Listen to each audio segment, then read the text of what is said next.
इमदाद सुमरो। इस्लामाबाद में हलचल है, वज़ीर आज़म इमरान खान मुसीबत में हैं।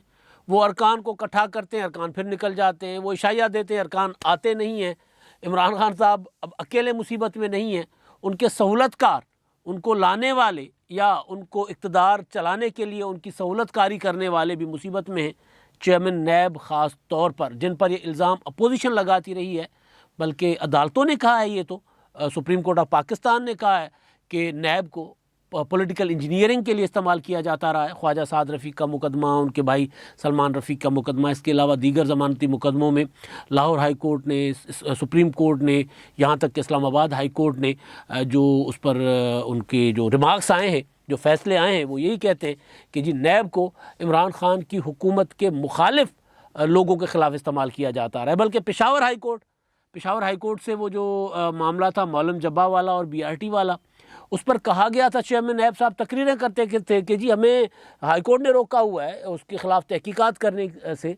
तो अब अदालत कह रही है कि जी हमने कब रोका है, ज़रा लाएँ ना हमारा कोई फ़ैसला, हमारा कोई हुक्म। क्योंकि सवाल होता था चेयरमैन नैब से, जब वो बात करते थे तो उनसे सवाल होता था कि जी हुकूमत का एहतसाब क्यों नहीं हो रहा। वो कहते जी बिल्कुल हो रहा है, उनकी बारी पर उनका भी होगा।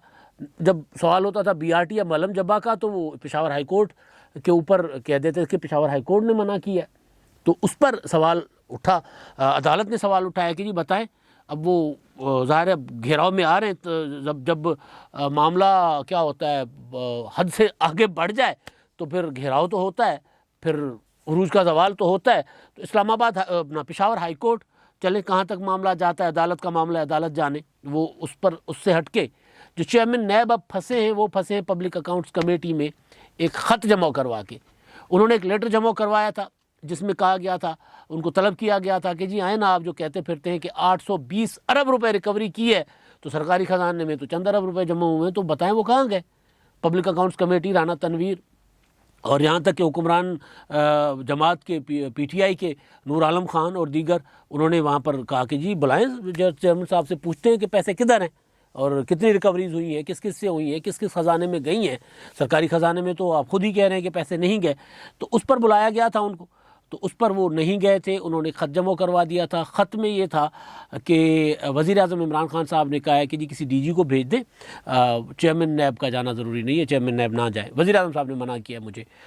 उस पर पब्लिक अकाउंट्स कमेटी में गुस्सा और ज़ाहिर शदीद इश्तिआल हुआ कि पब्लिक अकाउंट्स कमेटी पार्लियामेंट है, वो पार्लियामेंट किसी को तलब करती है और वज़ीर आज़म साहब कहते हैं कि जी नहीं आप नहीं जा सकते, आप ना जाएं, मैं मना कर रहा हूँ कि आप ना जाएं, किसी और को भेज दें, DG को भेज दें। तो उस पर पब्लिक अकाउंट्स कमेटी मुश्तैल हुई। पब्लिक अकाउंट्स कमेटी में जो अपोजिशन के अरकान है और हुकूमत के भी कुछ अरकान, उन्होंने कहा ये क्या है, मतलब पार्लियामेंट से तो कोई बाला नहीं है, तो ये कैसे हो सकता है कि वज़ीर आज़म साहब ने मना किया। हुकूमत ने पब्लिक अकाउंट्स कमेटी का जो शोर था, उसके बाद हुकूमत ने कहा, ख़त से लाताल्लुकी का इज़हार किया। उन्होंने कहा जी हमने तो, वज़ीर आज़म साहब ने तो ऐसा कोई हिदायत जारी नहीं की। शोर मचा ट्विटर पर, सोशल मीडिया पर, हर जगह हुआ कि वज़ीर आज़म साहब कैसे कर सकते हैं, कैसे मना कर सकते हैं किसी भी कमेटी को कि किसी को ना बुलाएं, या किसी को कैसे कह सकते हैं कि पब्लिक अकाउंट्स कमेटी या कोई कायमा कमेटी आपको बुलाए और आप ना जाएँ, किसी सरकारी अफसर को या किसी इदारे के सरबराह को। तो उस पर जब शोर हुआ तो हुकूमत ने कहा कि हमने तो कुछ नहीं किया, हमने तो कहा ही नहीं है, वज़ीर आज़म साहब ने तो कहा ही नहीं है।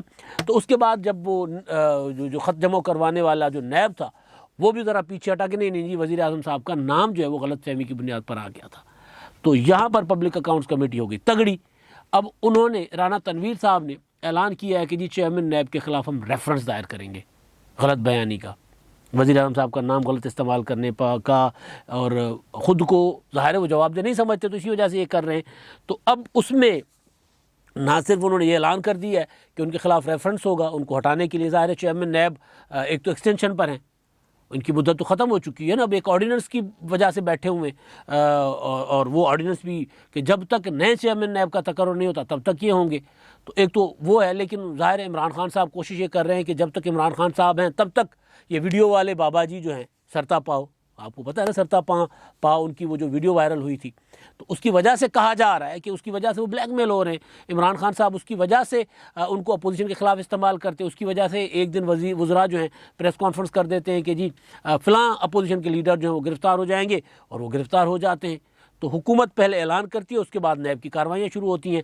और बल्कि वो जो वीडियो थी, उस वीडियो के पीछे का साक़ सबाक भी ये था कि चेयरमैन नैब साहब ने कहीं तकरीर में कह दिया कि जी अब हवाओं का रुख बदलेगा, अब उनका एहतसाब शुरू होगा, जिनके एहतसाब के आगाज़ से हुकूमत गिर जाएगी। तो उसके बाद वो इमरान खान साहब के एक मीडिया के जो वज़ीर आज़म हाउस के एक मुआविन थे, उनके मीडिया हाउस ने वो वीडियो चला दी थी। नाज़ेबा वीडियो थी, उसका जिक्र करना भी मुनासिब नहीं है कि किस तरह की वीडियो थी, किस तरह चेयरमैन नैब एक खातून के साथ इन्वॉल्व हो रहे थे, किस तरह उसके साथ अपना इजहार कर रहे थे, और किस तरह ये ब्लैकमेलिंग में आता है ज़ाहिर है। और वो खातून बाद में सामने भी है कि मुझे ब्लैकमेल कर रहे थे। तो उस वीडियो की बुनियाद पर चेयरमैन नैब साहब को तो जाना चाहिए था, चले जाना चाहिए था, नहीं गए।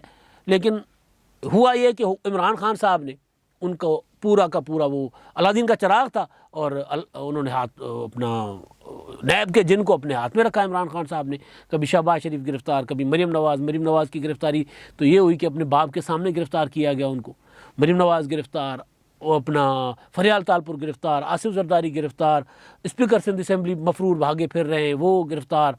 कोई भी बंदा, मतलब कोई वज़ीर अपोजिशन का, यानी जहाँ अपोजिशन की हुकूमत है वहाँ का कोई वज़ीर मुशीर महफूज नहीं है, साबिक सदर महफूज नहीं, साबिक वज़राए आज़म महफूज नहीं, सारे के सारे। और इमरान खान साहब की तरफ एहतसाब या उनकी हुकूमत की तरफ एहतसाब जाता नहीं है। चाहे अद्वियात का मामला था, चाहे शुगर स्कैंडल था, चाहे वो अपना मलम जबा स्कैंडल था, चाहे BRT स्कैंडल था, चाहे गंदम का स्कैंडल था, चाहे यूरिया का स्कैंडल। आजकल देखिए क्या चल रहा है कि बिलावल भुट्टो जरदारी ने कल हुकूमत के तमाम पूरी की पूरी हुकूमत के सामने कहा है कि सिंध में जो फर्टिलाइज़र्स कंपनी हैं, जो एंग्रो की और एक और उन्होंने इदारों की, वो फौजी फर्टिलाइज़र्स भी है, उनका उन्होंने कहा कि वहाँ पर सिंध में 2 वज़रा, एक वज़ीर तो उन्होंने इशारा मेरा ख़ैर खुसरो बख्तियार की तरफ ही किया कि 2 वज़रा जो हैं, क्योंकि उन्होंने कहा कि जो वज़ीर कह रहा था कि सिंध से स्मगल हो रही है यूरिया अफ़गानिस्तान, तो वो खुसरो बख्तियार नहीं कहा।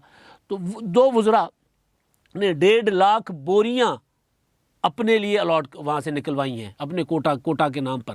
तो शुगर का आलम, अपना शुगर कह रहा हूँ, ये यूरिया का आलम ये है कि आज एक वीडियो वायरल हुई है कि पंजाब के शहरों में लोग किसान धावे बोल रहे हैं, हमले कर रहे हैं सरकारी अफसरों पर कि गंदम अपना हमें दो, अपना यूरिया दो, खाद दो हमें। तो वो खाद नापेद है, मिल नहीं रही। और वज़रा उठते हैं, प्रेस कॉन्फ्रेंस करते हैं, और प्रेस कॉन्फ्रेंस करके ऐसा तमाशा करते हैं, खुद भी डिफेंड नहीं कर पाते। हमाद अज़हर और खुसरो बख्तियार बैठकर ये प्रेस कॉन्फ्रेंस कर रहे थे कि यूरिया जो है वो सिंध से अफ़गानिस्तान स्मगल हो रही है। बिलावल भुट्टो ने जब ये नुक्ता उठाया, उससे पहले मैंने उठाया था कि यार सिंध से कैसे जा सकती है। सिंध से अफ़गानिस्तान जाने के लिए पहले सिंध से बलूचिस्तान जाएगी, पहले सिंध से पंजाब आएगी, पंजाब से KP के जाएगी, फिर वहाँ से चमन बॉर्डर के ज़रिए या इधर तोरखम के ज़रिए यहाँ से स्मगल होगी। तो बीच में इतने इदारे हैं, इतनी सिक्योरिटी है, इतनी हुकूमतें हैं, ये कैसे हो सकता है कि सिंध से यहाँ उड़ा कर उन्होंने जादू के साथ अफ़गानिस्तान भेज दी। तो वही नुक्ता बिलावल भुट्टो ने भी उठाया कौमी असम्बली में। तो उस पर हमाद अज़हर ने जवाब दिया कि नहीं, हम स्मगलिंग का नहीं सिंध पर इल्ज़ाम लगा रहे, हम ज़ख़ीरा अंदोज़ी का इल्ज़ाम लगा रहे। यानी ऐसा भोंडा इल्ज़ाम लगाया, मज़े का खेज़ इल्ज़ाम लगाया कि खुद भी डिफेंड नहीं कर पाए। तो वो यूरिया का स्कैंडल इतना बड़ा, उस पर खामोश नैब, बिल्कुल खामोश, कुछ नहीं। और वो 820 अरब रुपए का जब हिसाब मांगने के लिए उनको बुलाया तो उन्होंने ख़त पेश कर दिया। अब वो ख़त उनके गले पड़ गया है। इमरान खान साहब जिनके कंधों पर बैठ रहे थे, अब वो खुद घेराव में आ रहे हैं, वो खुद एहतसाब और मुहासबा होता है जिसको, वो खुद मुहासबे का में आ रहे हैं। अब ये अगर राना तनवीर साहब जो कह रहे हैं, अगर इसको परसू करेंगे तो मामलात इतने वो हैं, गड़बड़ हैं कि ज़ाहिर है फिर चेयरमैन नैब साहब तो फिर फंसेंगे। जब वो एक ख़त जमा करवाने की, पहले भी उन्होंने ये किया था, मैं कई बार बता चुका हूँ। अब उन्होंने अब आखिरी बार उन्होंने जो कहा है पब्लिक अकाउंट्स कमेटी को कि मेरे कोई रिश्तेदार बीमार हैं, अल्लाह उनको सेहत दे, तंदुरुस्ती दे। ज़ाहिर है हर किसी के रिश्तेदार होते हैं, लेकिन जब आप बड़ी पोस्ट पर हैं तो फिर आपको तो कानून, और चेयरमैन नैब साहब घंटा घंटा लेक्चर भी दे रहे होते, तो कानून का और उनका एहतराम तो बहरहाल करना होता है। तो आपको तो अगर पब्लिक अकाउंट्स कमेटी जैसा इदारा जो सबका एहतसाब कर सकता है वो बुलाता है तो फिर आपको तो जाना होगा। पहले भी ह्यूमन राइट्स कमेटी ने जब बुलाया था तब उनके आंख का ऑपरेशन हो गया था, डॉक्टरों का ख़त पेश कर दिया था कि जी देखें, डॉक्टरों ने मुझे 1 हफ्ते के आराम का कहा है, उसके बाद मैं देखूँगा। तो तब उसके बाद फिर मामला जो है वो इधर उधर हो गया था। तो इमरान खान साहब जो हैं वो अब फंस गए हैं।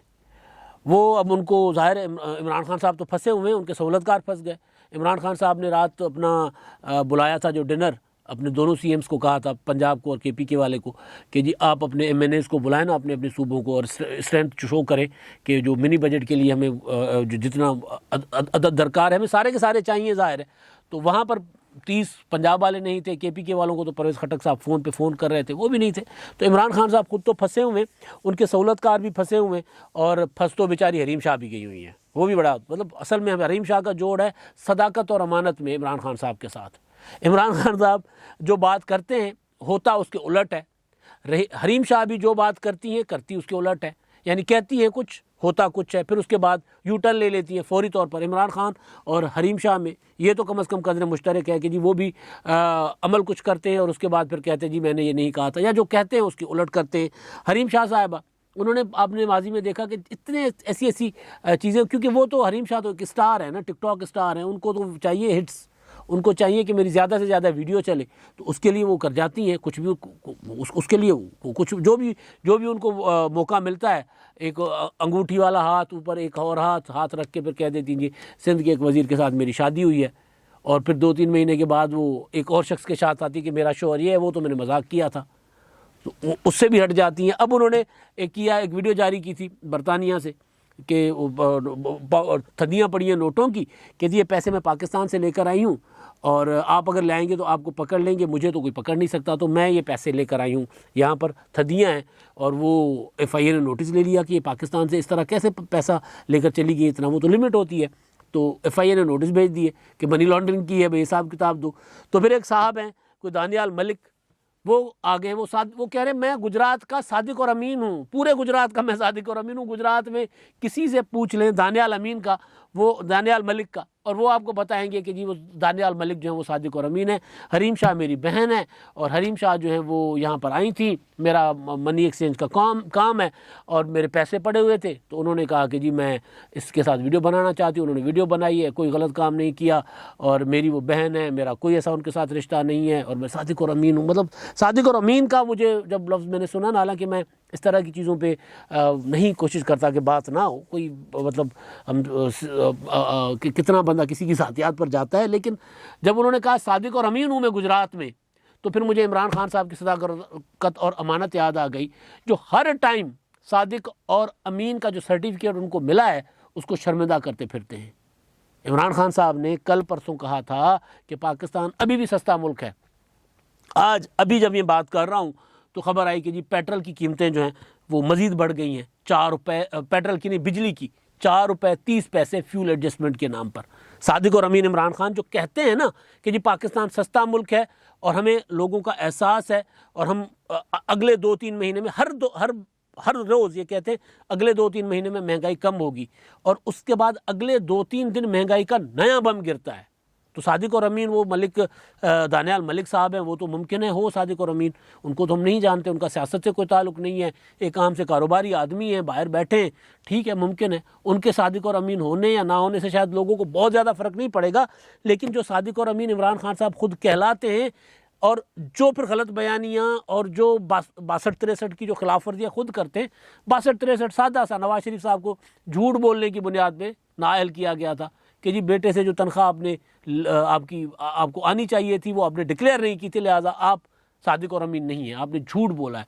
जहांगीर तरीन इसी बुनियाद पर कि जी आपने कुछ चीज़ें छुपाई थी। तो इमरान खान साहब तो रोज़ाना जो कहते हैं उसके उलट करते हैं, कहते हैं जी टैक्स नहीं लगा रहे, टैक्स लग जाते हैं, कहते हैं महंगाई नहीं करनी, महंगाई हो जाती है, कहते हैं जी अभी अगले महीने चीज़ें सस्ती हो जाएंगी, महंगी कर देते। अभी बिजली 4 रुपये 30 पैसे फ्यूल एडजस्टमेंट की मद में महंगी कर दी गई है, और पेट्रोल क्योंकि वो हर महीने 4-5 रुपये बढ़ना है, वो लेवी की मद में 30 रुपये अपना उसके साथ अक़वाम मुत्तहिदा में कह रहा था IMF के साथ एक मुआहदा हुआ है, जिसके लिए ज़ाहिर सारी नाक की लकीरें निकाली जा रही है ना, अपनी भी और कौम की भी, पूरी कौम की। लोग कहते हैं खुदा के वास्ते कुछ महंगाई कम कर दो। अभी जब ये मैं बात कर रहा हूँ तो पार्लियामेंट हाउस के बाहर लोग मुजाहरे कर रहे हैं, पीपल्स पार्टी वाले भी हैं, अपोजिशन की दीगर जमातें भी महंगाई के ख़िलाफ़। और मैंने बताया कि यूरिया वाला क्या मामला है, पेट्रोल 16 से 150 रुपये क्रॉस कर जाएगा, और आप वो जो दानियाल मलिक साहब कह रहे हैं कि जी पूरे गुजरात में जाके पूछ लो मैं सादिक और अमीन हूँ, और हरीम शाह कहती है कि जी मुझे तो मनी लॉन्ड्रिंग का पता ही नहीं कैसे होती है, नोटों की थद्दियों के साथ बैठकर वीडियो बनाती हैं और फिर कहती हैं कि जी मुझे पता ही नहीं है कि मनी लॉन्ड्रिंग कैसे होती है। FIA जाने, हरीम शाह जाने, दानियाल मलिक जाने। मसला ये है कि यही कुछ जो हरीम शाह करती हैं वही कुछ इमरान खान कर रहे हैं। तो हरीम शाह का तो कोई लोगों को फ़र्क नहीं पड़ता, लेकिन जब इमरान खान साहब ऐसे करें, कहें कुछ करें कुछ, और कौल और फ़ैल में तज़ाद हो, या एक दिन कह के दूसरे दिन मुकर जाएं, तो 22 करोड़ अवाम, 22 करोड़ भी नहीं, मेरा ख्याल है 24 करोड़ हो गए होंगे, हम 24 करोड़ अवाम भुगतते हैं। फिर इमरान खान साहब खुद तो मुसीबत में आ गए, जैसे मैंने कहा ना कि अब अपने लाने वालों को भी, सहूलतकारों को भी मुसीबत में डाल दिया है, क्योंकि इमरान खान साहब का जो गवर्नेंस है वो सबको मुतासिर कर रही है। फिर जो उनको लेकर आए थे वो भी, जो उनको एहतसाब से बचा रहे थे वो भी मुसीबत में है। अब तक के लिए इतना ही। अल्लाह हाफ़िज़।